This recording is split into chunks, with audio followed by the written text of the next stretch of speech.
Olá, eu sou Rômulo Contígio e esse é o OnConecta Podcast, o podcast da área da oncologia da Eurofarma. Bem-vindo, bem-vinda. Você sabe que o OnConecta é destinado a toda a comunidade médica. Nosso objetivo é trazer temas relevantes, temas que possam ser importantes na sua carreira. Agora, Novembro Azul, e nós vamos falar sobre o câncer de próstata. Trouxemos dois profissionais incríveis. Eu vou apresentar eles para vocês porque o currículo é extenso e maravilhoso. Conosco, o Dr. Giovanni Scala Marchini, assistente e coordenador científico do Grupo Litiase Renal e Endurologia do HCFM USP. Dr. Giovanni também é doutor e pós-doutor pela disciplina de Urologia do HCFM USP. MBA em Gestão de Clínicas e Hospitais pela FGV. Coordenador do Ambulatório de Urologia do HEC-FM USP.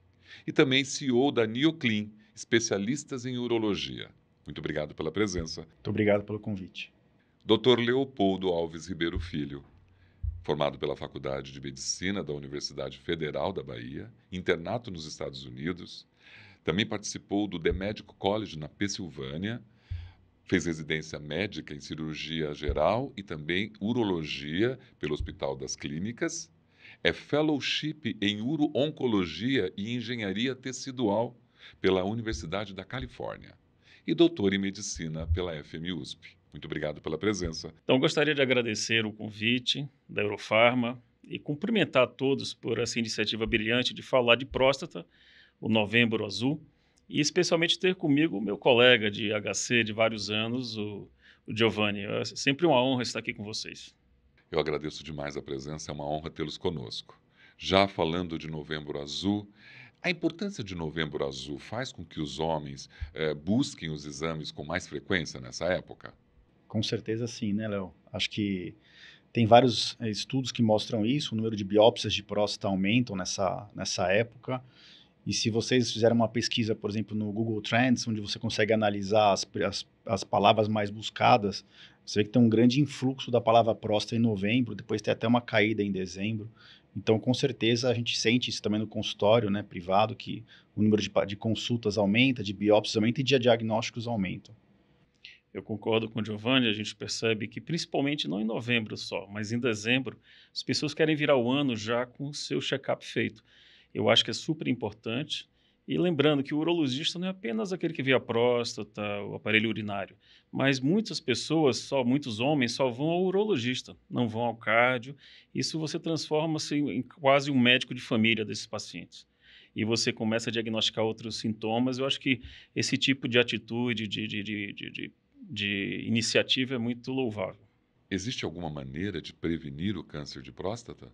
Acho que quem souber isso ganha $1 bilhão, né? Porque não existe maneira de você prevenir. O que a gente faz é detectar precocemente quando você tem mais instrumentos para atingir a cura.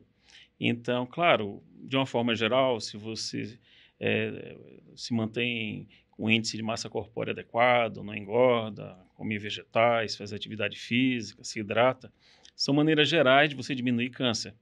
Mas você prevenir o câncer de próstata, acho que não. O negócio é detectar precocemente. Esse é o objetivo do Novembro Azul.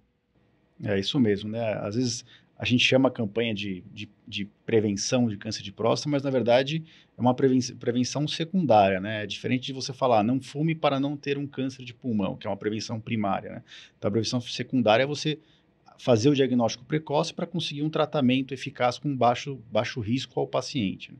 Então acho que o Léo resumiu bem aqui que a vida saudável é a grande prevenção ao câncer. Dr. Leopoldo ou Dr. Giovanni, diz para mim, o aumento do PSA já determina que a pessoa tem o câncer de próstata? Na verdade, o PSA é uma enzima que foi feita para uma enzima para dissolver o esperma. Ele vai fazer o esperma após a ejaculação.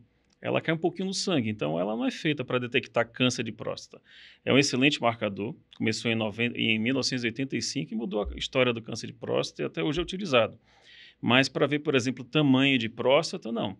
O que a gente vê o tamanho, o toque, são exames de imagem, mas o PSA aumentado, ele acende uma luz amarela para a gente investigar se o indivíduo tem ou não câncer de próstata, para a gente ir mais a fundo. Aproveitando, falando de PSA, eu queria saber, uma alteração do aumento do PSA, ele já determina, né, que o indivíduo está com câncer? Também não. Ele não, o antígeno é específico da próstata. O aumento dele, ou que a próstata aumentada, ou produzindo uma especial, ou tem um tumor, ou uma infecção também. Eu já vi pacientes com PSA de 50, 100 e não estarem com tumor, só com infecção, uma prostatite aguda. Mas é claro, ele não é específico de câncer. Um aumento de PSA não diz que a pessoa tem câncer, apenas sugere que você investigue e para realmente a gente ter o diagnóstico, nós temos que fazer uma biópsia. O PSA, como o Leopoldo explicou, ele é específico da próstata, não do câncer. Então, ele pode se alterar em várias situações. Então, a gente sempre olha o PSA em relação ao tamanho da próstata, ao nosso toque, ou ao ultrassom, por exemplo, ou a uma ressonância, se a gente quiser um exame mais moderno. Mas o PSA, ele tem o total e tem o livre. E a gente usa essas correlações em relação ao PSA total em relação ao tamanho da próstata, que a gente chama de densidade do PSA, ou o PSA livre dividido pelo total, para ajudar no raciocínio. Então, tem situações em que se o PSA está muito alto para uma próstata pequena, por exemplo, só o PSA total já ajuda o nosso raciocínio, já aumenta a suspeita por um câncer. Ou quando tem pouco PSA livre dividido pelo PSA total, isso também é um indicativo secundário de que a gente pode estar diante de um tumor maligno e não só um crescimento benigno da próstata. Então, existem vários substratos, isso eu acho que é uma grande crítica ao homem não acompanhar com o urologista, porque esse refinamento da análise do PSA, só o urologista sabe fazer. Em geral, os clínicos, os cardiologistas, que às vezes fazem os check-ups dos pacientes, eles não têm essa noção tão específica do PSA e de medicamentos ou situações que podem mudar o valor do PSA ao longo da vida daquele paciente, né? Então, resumindo, existe sim vários subtipos de PSA e a gente usa isso no nosso dia a dia para ajudar nesse rastreamento. É interessante vocês falarem sobre isso, porque eu queria fazer essa pergunta. Existe correlação da hiperplasia benigna da próstata com o câncer de próstata? Veja bem, existem indivíduos que não têm hiperplasia e têm câncer, e tem gente que tem as duas coisas. Não existe uma relação direta entre hiperplasia e câncer, né? Muito se fala se a influência hormonal, a testosterona, no caso a presença, seria um fator carcinogênico, se ela induziria o câncer. Isso é motivo até de discussão e briga mesmo em debates, em congressos, né? Alguns advogam que, por exemplo, que homens castrados, os castrati, que eram cantores da Idade Média, que não podiam engrossar a voz, eles não desenvolviam nem problema de próstata, nem câncer de próstata. Por outro lado, pessoas que têm hipogonadismo, às vezes, têm mais câncer de próstata do que aqueles que têm uma testosterona normal. Então, essa correlação direta entre testosterona, que induz o HPB, que aumenta a próstata, e o câncer de próstata não é tão bem estabelecida. O que a gente sabe é o seguinte: se você tiver um câncer de próstata e tiver, então, um suplemento com testosterona, seu câncer de próstata pode crescer ainda mais. Aproveitando, você poderia me dizer quais são as medidas mais efetivas de controle?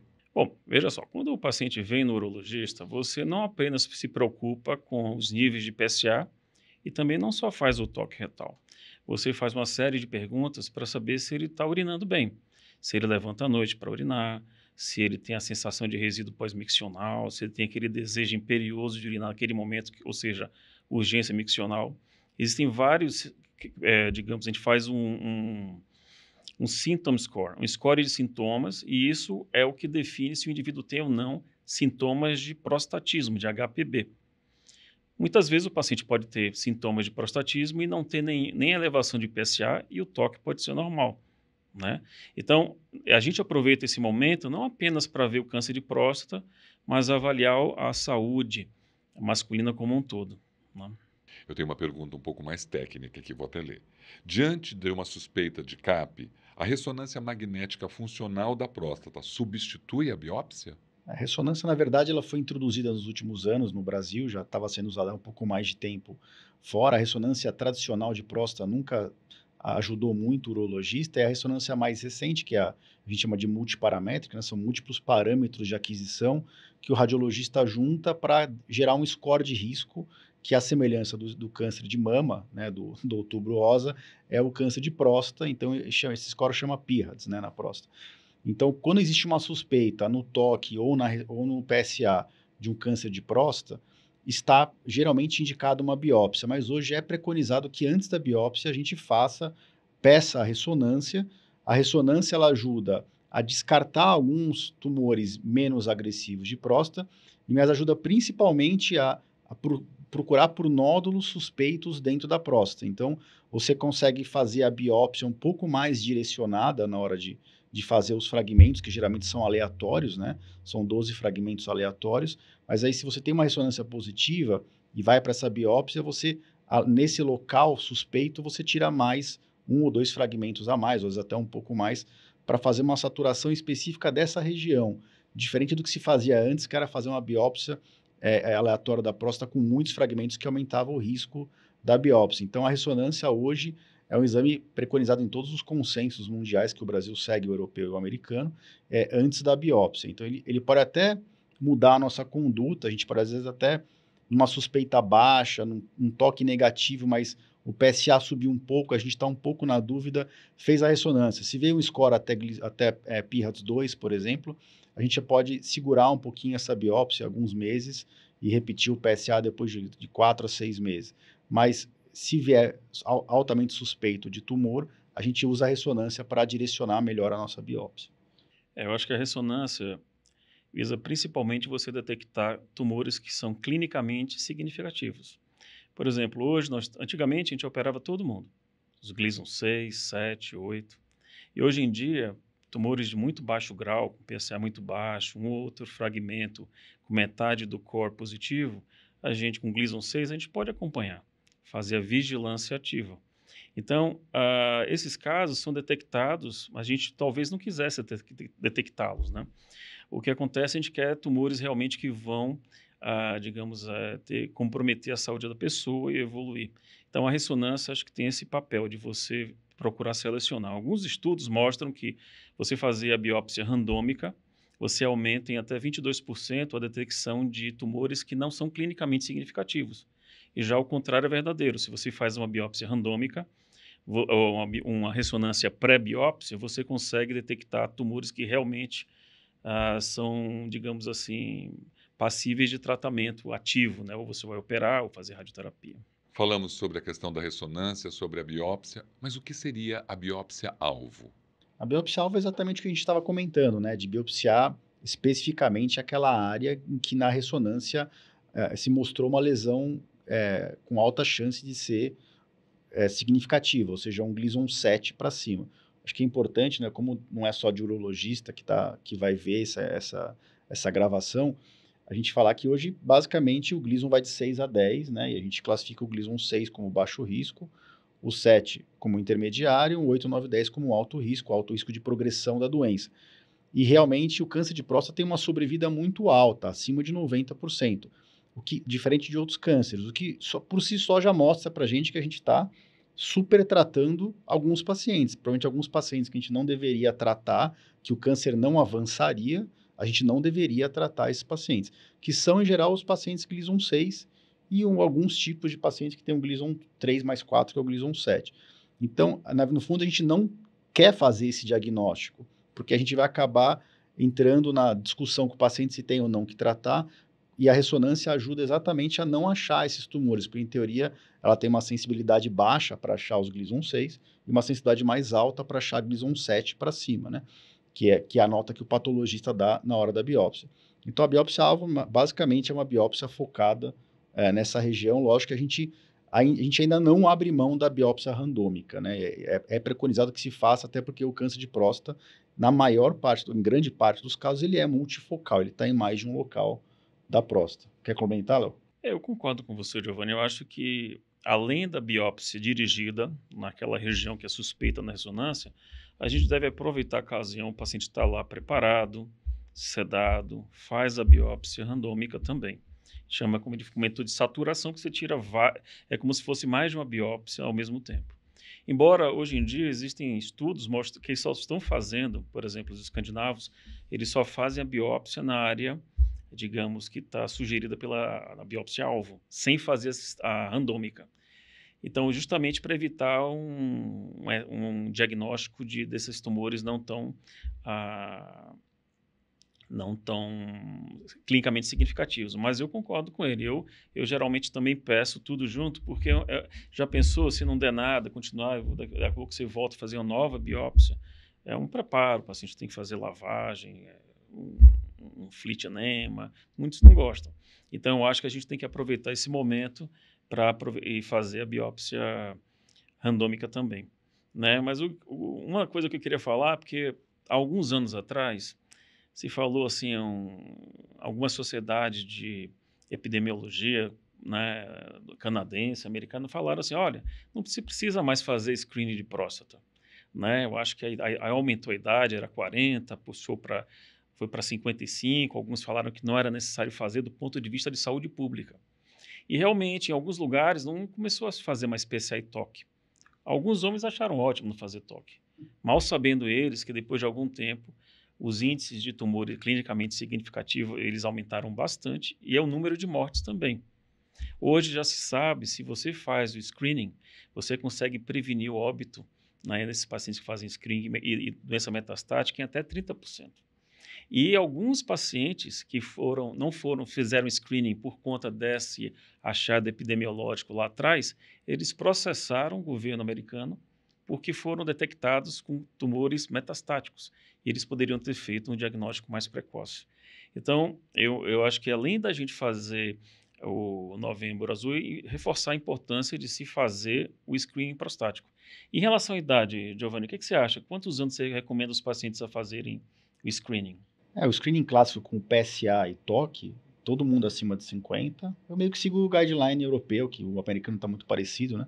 Todo mundo acima de 50. Quando o paciente tem fator de risco, um paciente familiar de primeiro grau ou pacientes afrodescendentes, está indicado fazer com 45.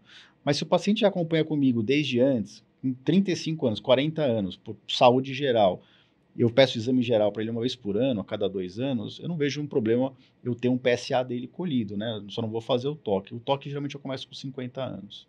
Eu concordo com você.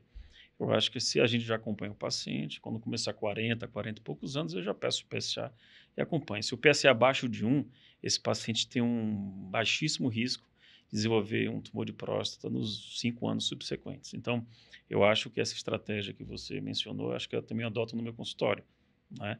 E, realmente, em alguns locais da Europa, eles preconizam o screening a cada 2, 4 anos, acima de 55.